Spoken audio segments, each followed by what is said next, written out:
या देवी सर्वभूतेषु शक्तिरूपेण संस्थिता नमस्तस्यै नमस्तस्यै नमस्तस्यै नमो नमः। आप सभी को मेरा प्रणाम।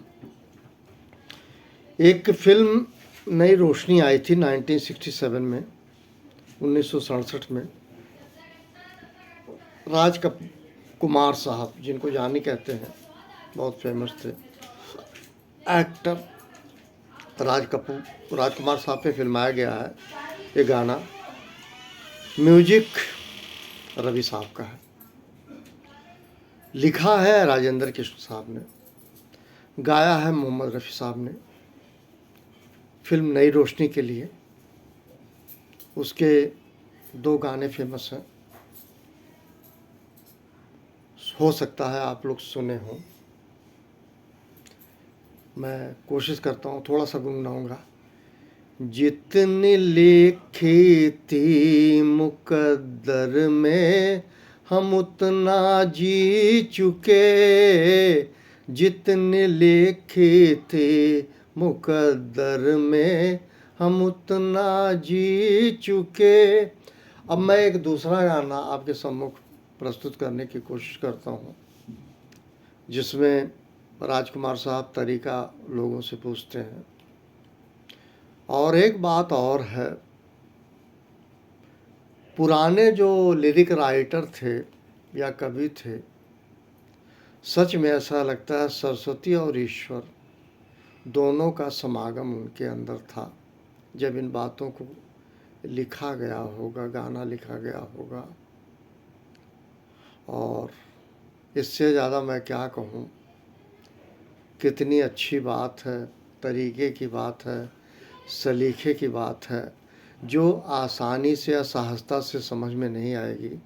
जब आप अकेले होंगे, एकाकी होंगे, इस गाने को सुनेंगे, रफ़ी साहब ने आवाज़ दी है, तबीयत आपको खुश करेगी, बहुत सुकून मिलेगा, सुकून कल्ब मिलेगा। सुकून कुल्ब में मैं एक बात कहूँगा, ना कुछ पाने की इच्छा, ना कुछ खोने का भय। अगर ये दोनों चीज़ें किसी में आ जाए तो वो उसको सुकून कल्ब है। और याद रखिएगा, किसी पुजारी, पंडित, किसी भी व्यक्ति में ये चीज़ें संभव नहीं है, क्योंकि पुजारियों में भी पाने की लालसा खूब है, खोने का कुछ भी नहीं। इसलिए वो कभी प्रभु के करीब नहीं हो सकते।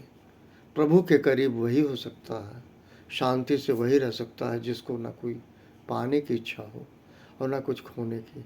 ये देवी देवता के अलावा कोई मनुष्य योनि में संभव नहीं है। फिर भी गाया जाता है, मैं आपके सम्मुख प्रस्तुत करने की कोशिश करता हूँ।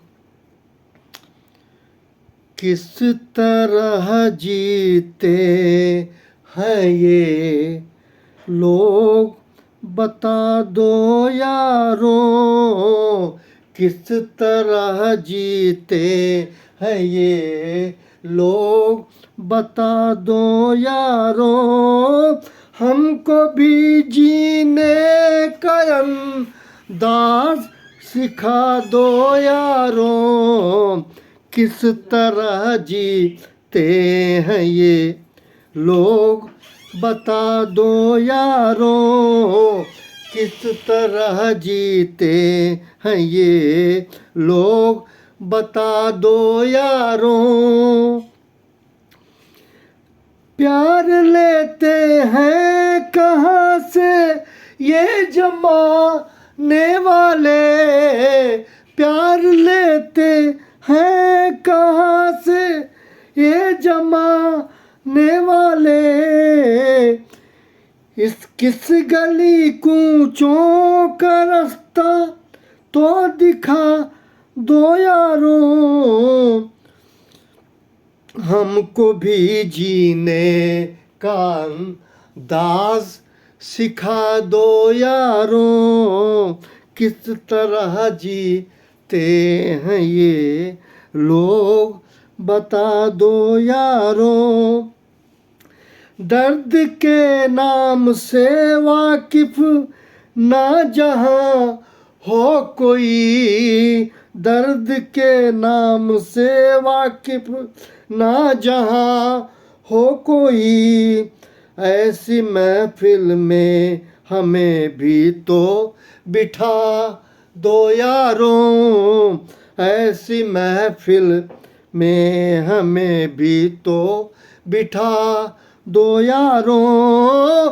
किस तरह जीते हैं ये लोग बता दो यारों, हमको भी जीने का अंदाज सिखा दो यारों।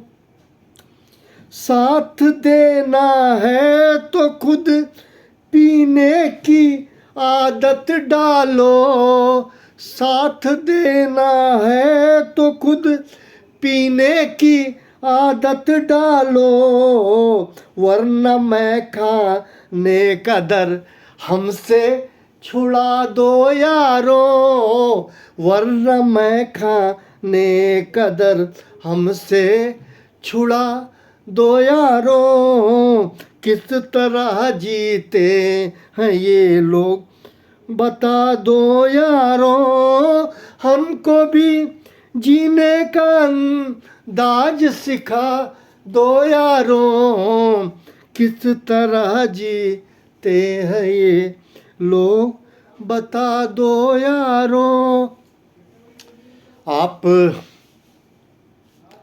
अमिताभ बच्चन जी के फादर डॉक्टर हरिवंश राय बच्चन की कविता मधुशाला सुने होंगे।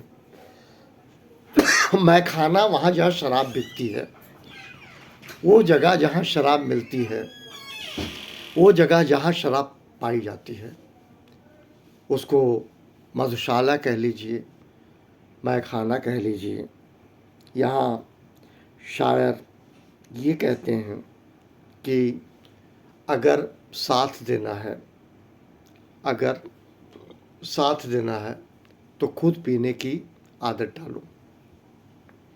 यहाँ राजकुमार साहब पे फिल्म आया गया, ये बहुत बड़ी बात है कि अगर साथ देना है तो खुद पीने की आदत डालो, और या मेरा मैं खाना छुड़ा दो।